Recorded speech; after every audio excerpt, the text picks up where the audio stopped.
going on? Welcome along to episode 35 of the Strategy and Conversions podcast. I'm Jamie Michael Joseph, and as always, I'm joined by Mark Tanner. Now, Mark, we're going straight in after recording the previous episode, right? We're letting all the secrets out here. We are, yeah. You know, and I'm just saying that because, you know, someone may watch it, may kind of binge watch the different episodes. They may see us in the same kind of kit and think, hang on a minute, what's going on here? What are they playing? These guys never change anything, but you know, the reason that we're going straight in, we just did a session that was all around strategy, and we got into the whole kind of points of, you know, we started to touch on the psychology side, and we started to get into that, and you know, we were talking about it just then as we kind of finished, and we're like, look, there's so much about this. Let's just hit record. Let's just get straight into it, and let's just do the podcast on that. So, psychology. I mean, you know, we've kind of quoted you as being the marketing psychologist, you know, and stuff like that in different kind of trainings and different things that we've done. And a lot of that is around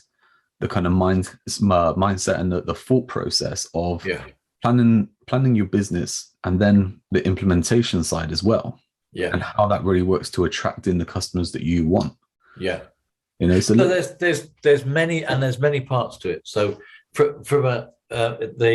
there's all sorts of things that come out with the psychology.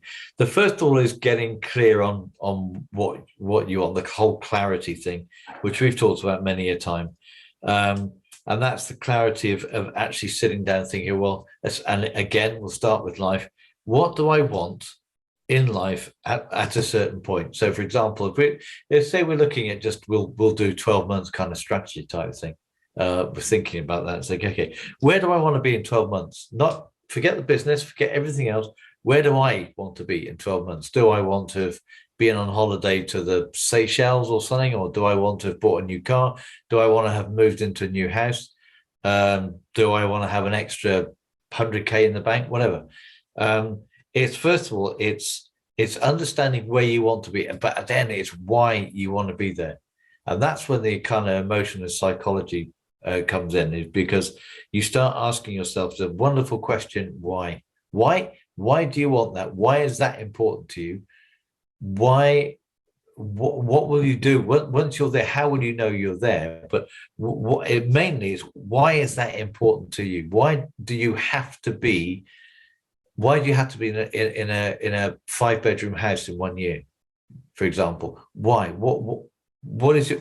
Why is that really, really important to you? That question, why, is there's a great, I can't remember what the book is, I know, but I've used this a lot of time. It's 6 levels of why, and that's kind of it. You set yourself a goal, for example, and you say, well, why do you want that goal? And then you'll come up with a reason. So why is that important to you? And then you say, well, because it's important, because I want a level of freedom. Well, why is that important to you? And you kind of go down and it's almost like, it seems a bit, you know, you're being pedantic, but you finally get down to that final question of, well, why is that important to you? You normally will hit on the right answer. You might get it before then, but normally it takes 5 or 6 times to ask that question. Just why? Why is that important? Area there. I mean, that's where the magic happens always.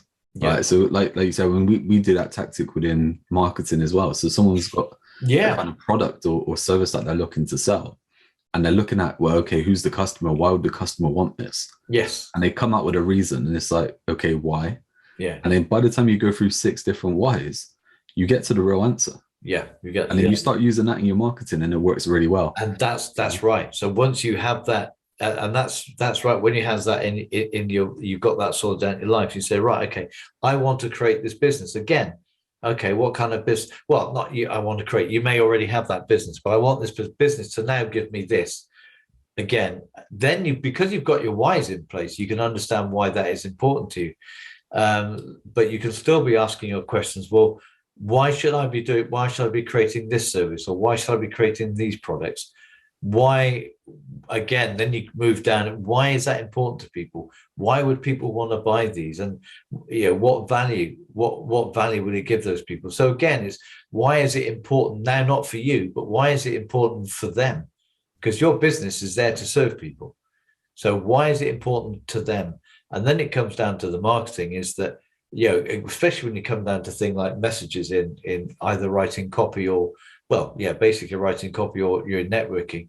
What do they want to know? Why is that important to them? Why is what you're telling them going to be interesting to them? Or are they just going to switch off and think, oh yeah, okay, yet another, I don't know, yet another solicitor or something or whatever? Why what you have? Why is it that they're really going to be interested in what you have? What is special about it? Because again, there's two things. Well, two things. There's probably a lot more things. There's two things that come to mind in business: is why will people buy what you've got, and really, why will they buy it from you? Yeah, I mean, it's as simple as that. What are you giving them extra that they wouldn't buy anywhere else? Because you've got to give value.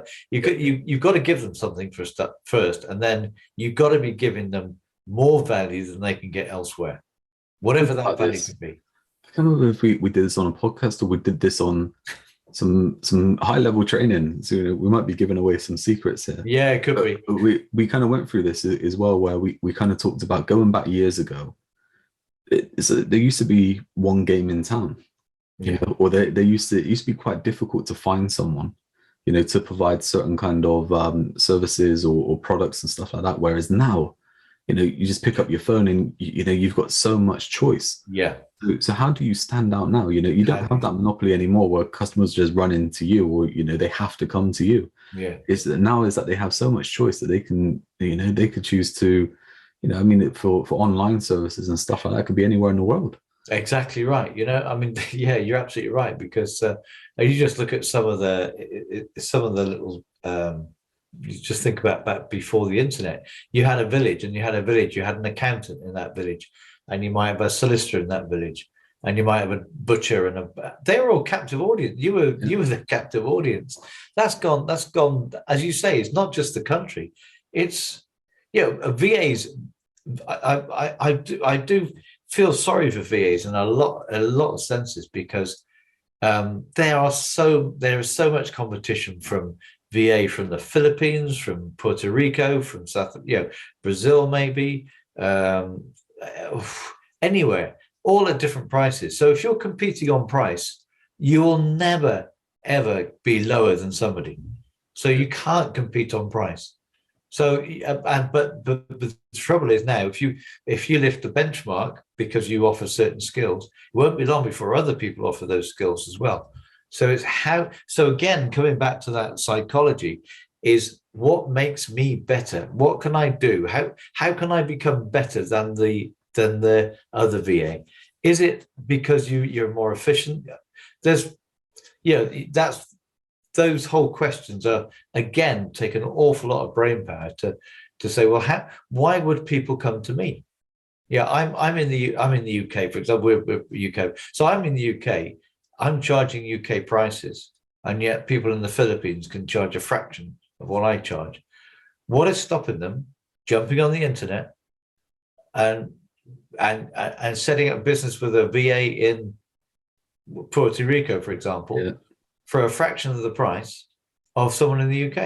I mean, the thing is that time has passed, hasn't it? Now, I mean, that's actually happened. Yeah. I mean, there are we know people who have, you know, agencies where look, you outsource your work to them, where they just got people in the Philippines or whatever it is that yeah, don't get me wrong, they do an amazing job. Sometimes even better than what you can find, you know, yourself. But the thing is that you're paying, and okay, for the agency, you're paying the full whack, and they're paying the VAs that money. Yeah. Whereas now that business channel was opened up, that you can go direct to them. Yeah, I can always remember going back 5+ years ago and doing some training and being mentored and stuff like that. And the things that were being taught at that time was to, you know, go overseas to different kind of providers. Yeah, and you would charge people full whack over here, you know, and then someone else will fulfill the actual work for the price. Yeah, you're making a lot of money. And I'm going to be totally honest. I mean, we're seeing this now, not to that level, but we're seeing this now with the likes of apprentices. Yeah. You know, we're seeing agencies saying, look, we can do this, we can do that for you and stuff like that. We just did a whole session on strategy, and, you know, strategy gets chucked in and fulfillment gets chucked in and all this kind of stuff. But the actual marketing that gets done is at a junior level. Yeah. Yeah, you know, because it's just cheap labor that comes in, and it's like, right, okay, look, this is what you need to do this, do that. There's no higher level thinking that gets put that gets involved in that. Yeah, that's right. Coming back to that psychology, is sometimes you need that higher level to kind of look at what the bigger outcome is. We spoke about this on a few podcasts back where we talked about mastermind, and we talked about, how I will have some sort of idea, I'll speak to you about it, it'll evolve into something else, and then my input again, and then make it evolve into something else. And that has just happened from us having that kind of higher level kind of chat there. Yeah. Whereas sometimes if you just go in, this is what I want, and then you're not even delegating it, you're outsourcing it to someone who's at a level below that. Yeah. Where you're just getting the job done rather than it being done to a kind of certain level. And the reason talking about that is going back to that whole kind of psychology of people and stuff like that, is that, look, if you're not doing something to stand out, if there's not a real reason why someone comes to you, then they're going to go somewhere else. That's right. Indeed. And then the other part about the whole psychology is your own psychology. So, for example, you've got a business at the moment, doing whatever you're doing, could be fairly successful, but you want to now scale, or you want to go to people say the next level, but you want to up your growth, you want to get to the stage. How do you feel about that? Do you feel you're capable of doing it? Because in a lot of cases, if you talk to people about scaling their business, they get scared because they think, I can't do that. Well, why can't you do it? It's this whole, well, what makes you think you can't do it? Just look at somebody over there. They've done it. Why are they different to you? But I haven't got the skills.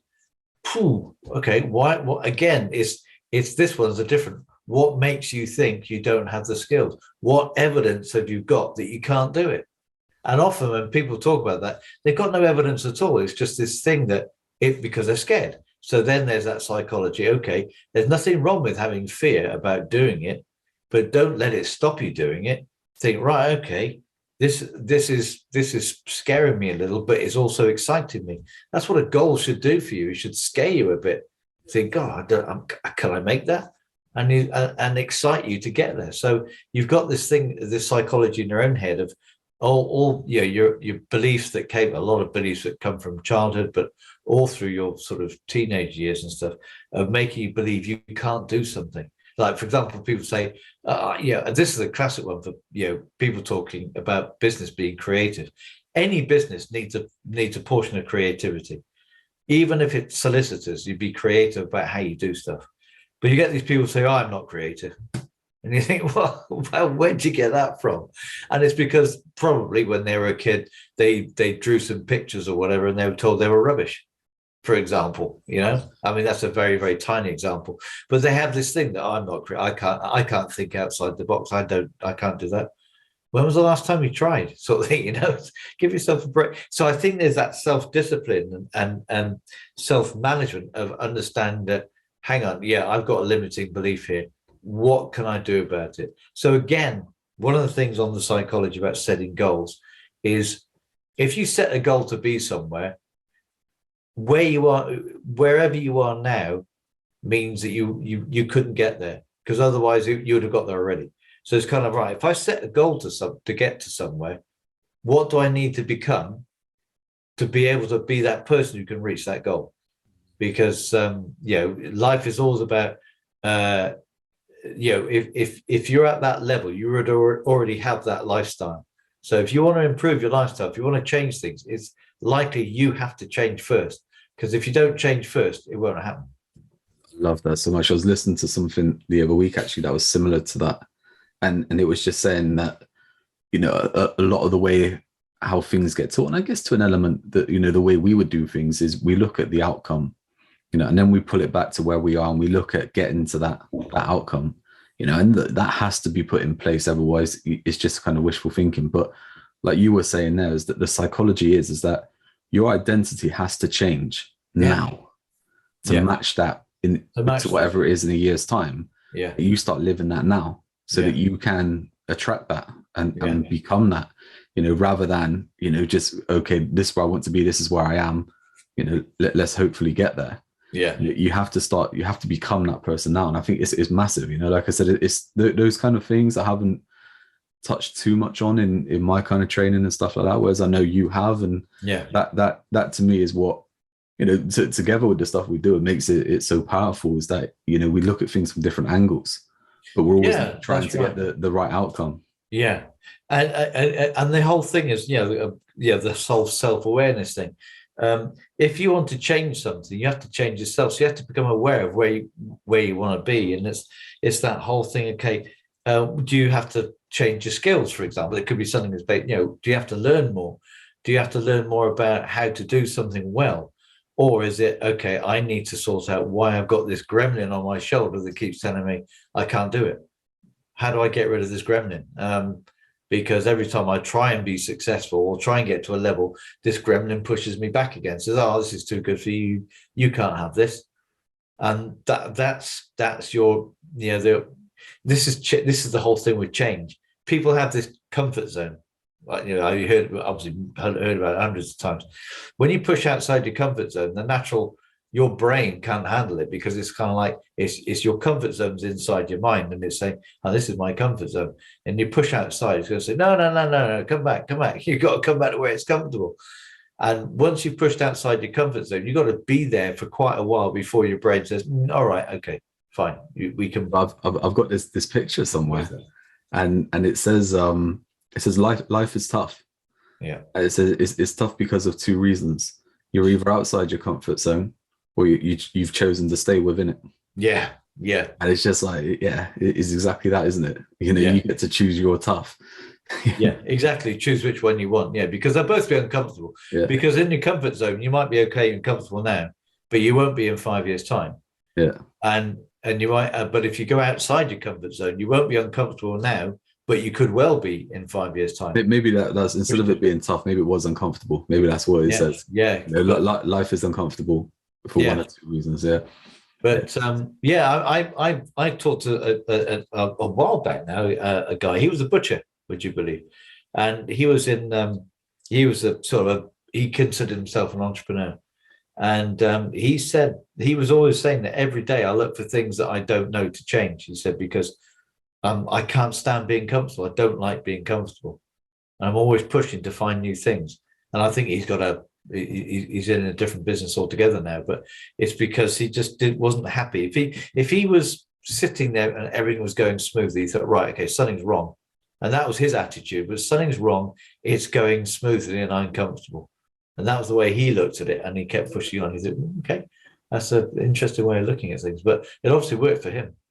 I think that psychology side then. I mean, I think that there's two questions I have on psychology. We'll see your view on it. I think one is with setting goals, right? I'm all for that whole thing. Like you said, is it should make you uncomfortable. It should seem a bit. It should make you kind of think it's a challenge. That whole kind of thing. Should you be able to achieve your goals? Well, yeah, I guess this is another thing, and I know we do this in some of the training we do about the whole thing with SMART. People tell you to set SMART goals, which are specific, measurable, and here's the word, achievable, realistic, and time bound. The problem with goals that appear to be achievable when you're setting them now is they may not stretch you very much. So sometimes they've got to be beyond what you think you can achieve.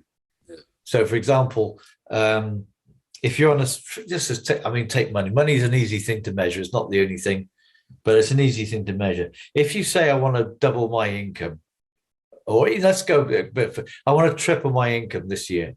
Okay. So to do that, it means your business has got to raise its turnover, all that stuff we know about. Now, triple your income, you might be the first thing you might think, whoa, I'm never going to be able to do that. So that's the first limiting belief, is get rid of that limiting belief. But then you don't need to know straight away how you're going to do it, because if you start thinking about, I'm going to have to do this, this, and this, if you do that while you're goal setting, your goals will always be low. But if you say, right, I'm going to triple my income because I really, really want that lifestyle. I really want everything it brings me. And again, you ask yourself, why? What will it bring you? Why is it important? But once you got to the stage that that's really important to me, it's going to triple my lifestyle. And then you sit with it and you think, whoa, if I get that, it'll be absolutely amazing. That's the feeling, and that's the goal. Then you start, okay, then you can start working backwards after a couple of days. But you've got to be, I can't say realistic because it's safe, but you can't say I want to 10 times my income in 1 year, because it has to be believable that you can make it, to the extent that I could push myself, work differently, change things, and I could probably triple my income, but 10 times in my income. Now that could be a limiting belief as well. You could say, well, I don't think I can do that, but maybe you could. Again, I'll come back to that example that we use of that guy who in the mastermind I used to be in, who had a 2 million turnover, which is not shabby. He wanted to double his turnover in that year. And we were trying to find ways to go from 2 to 4. He ended up going from 2 to 10 in 1 year.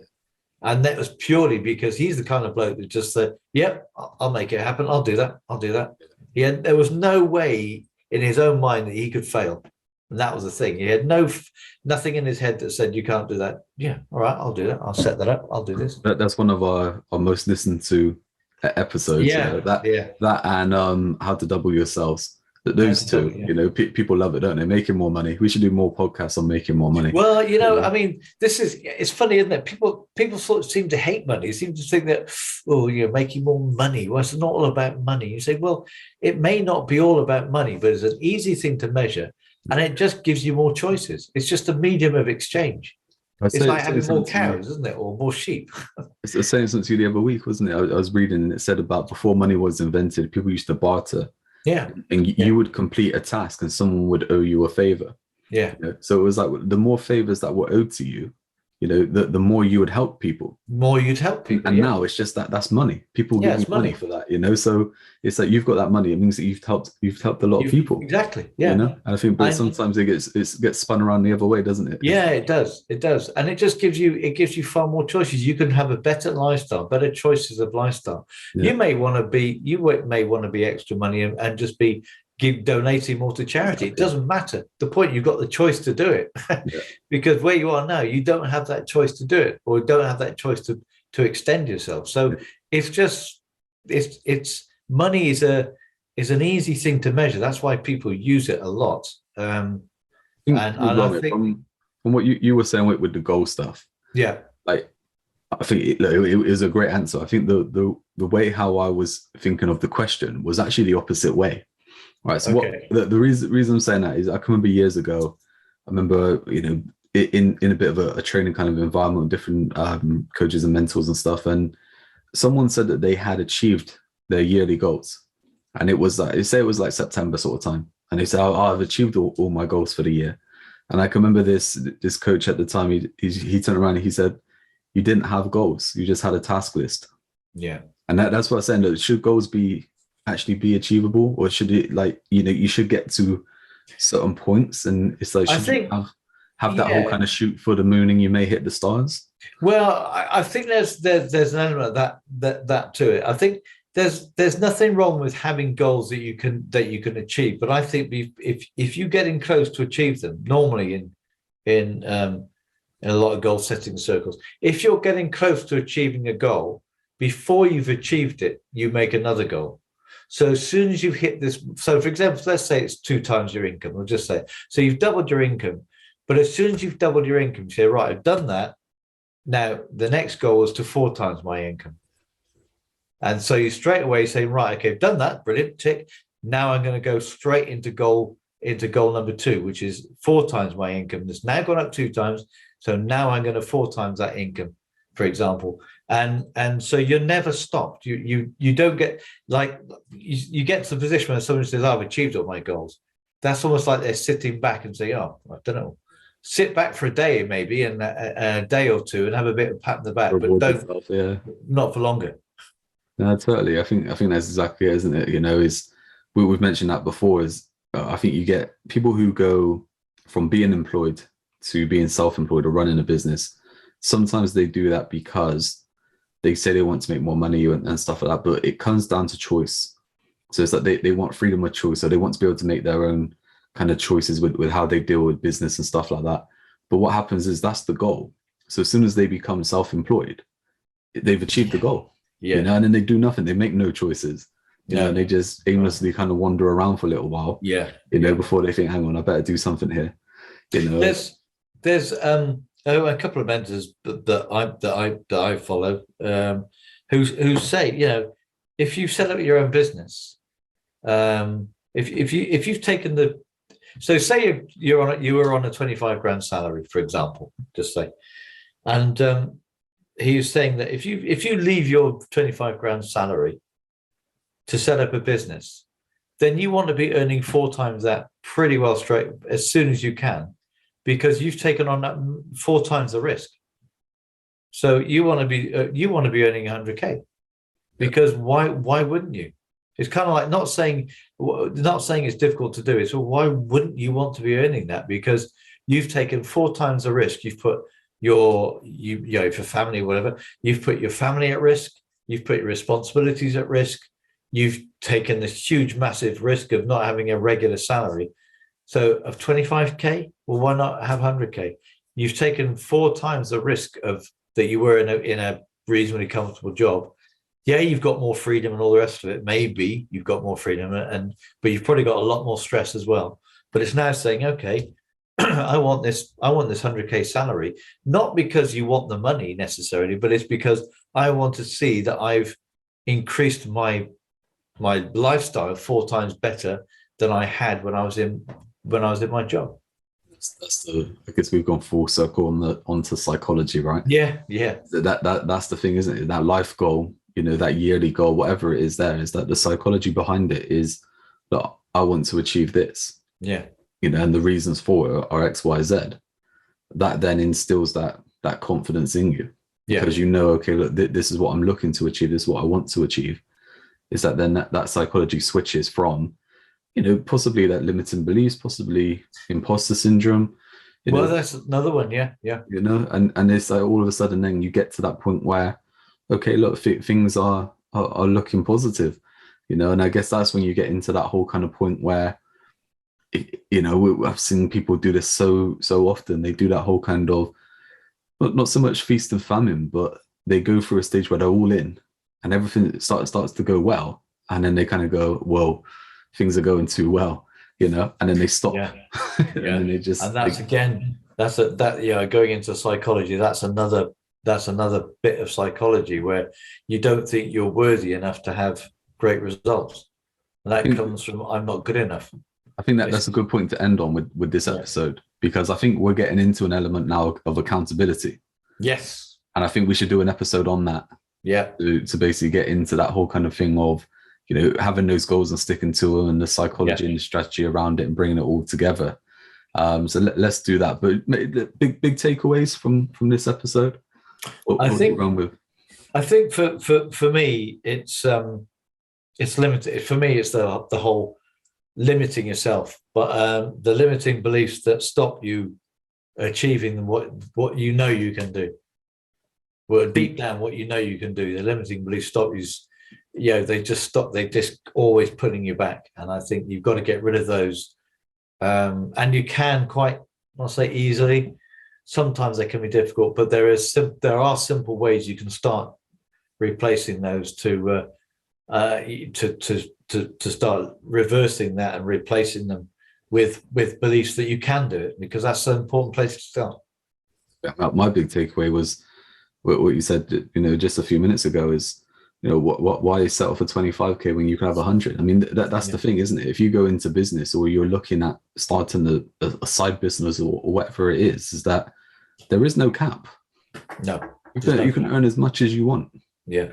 That's the thing. Yeah. It's not a case of, okay, look, I need to do a really good job for the whole year and I might get a 3% increase in my salary next year. Is that you could earn all that salary next month if you wanted to. Yeah. Okay, it's not just a case of wanting, there has to be some action in there. Yeah, of course. But the whole point is that you have that choice. Yeah. Yeah. And I think that's what we'll wrap it up on this episode. Okay. So Mark, it's always been a pleasure. Yeah, indeed. I'll catch you next time. Yeah, okay. Cheers, everyone. Bye. See you then.